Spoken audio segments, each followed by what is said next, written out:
တော်များများကအခုက franchise ပြန်ယူကြရတယ်asylum ခံတဲ့သူတွေရှိရယ်အဲ့ franchise နဲ့ visa ယူရယ် business visa နဲ့နေတဲ့သူတွေရှိရယ်နှစ်မျိုးပေါ့နော်ဒီမှာအခုညီမတို့စီးပွားရေးစမယ်ဆိုလို့ရှိရင်လည်းကိုအခုယူမဲ့ franchise ဘယ်ဆိုင်လဲပေါ့နော်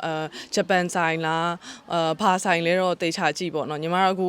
ကြည့်နေရတော့ကြောက်ကြော်ဆိုင်တစ်ခုကြည့်နေတယ်ကြောက်ကြော်ဆိုင်ဒီမှာနှစ်မျိုးရှိရယ်ပေါ့နော် dine in ဆိုလို့ရှိရင်ပို့ပြီးတော့ဈေးကြီးတယ် take away only ဆိုလို့ရှိရင်ပို့ပြီးတော့ဈေးသက်သာရယ်ပေါ့နော်ဆိုတော့ take away only ပဲဆိုလို့ရှိရင်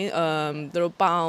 9000 maybe 9000အလောက်ကနေစပြီးလုပ်လို့ရတယ်ပေါ့နော်ဆိုတော့ take away ဆိုင်ကို franchise ပြန်ယူကြအဲ့တော့မဟုတ် yo sushi တို့လို့ sushi ဆိုင်တွေကိုတို့ပြန်ပြီးတော့ franchise ပြန်ယူပြီးတော့ဒီလို business visa နဲ့ဒီမှာနေကြရတယ်ပေါ့နော်ဟုတ်အောင်မြင်ဖို့အခွင့်အရေးပို့ရှိလားဒီမှာ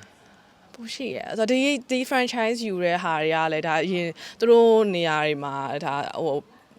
ဘယ်လိုဖြစ်အောင်မြင်ပြီးသားဟာတွေကိုပဲပြန်ပြီး franchise ပြန်ယူမှာဆိုတော့လေဒါတွေကပြီးတော့ကြက်ကြော်ဆိုင်ကကြတော့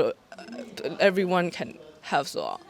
အဲ့ဒါကိုပဲစဉ်းစားထားအဲ့ဒါကတော့နေရာတိုင်းမှာလည်းအဆင်ပြေပြီးတော့ take away and ပြီးတော့ fast food မနေ့ထိဖွင့်လိုက်မယ်ဆိုလို့ရှိရင်အဆင်ပြေမနေ့9 နာရီလောက်ထိ Okay အဲ့ဒါဖွင့်ပြီးရင်ပြန်လာပြီးတော့ interview ပေးပါဦးဆိုပြီးပြန်ပြောပေးပါမယ်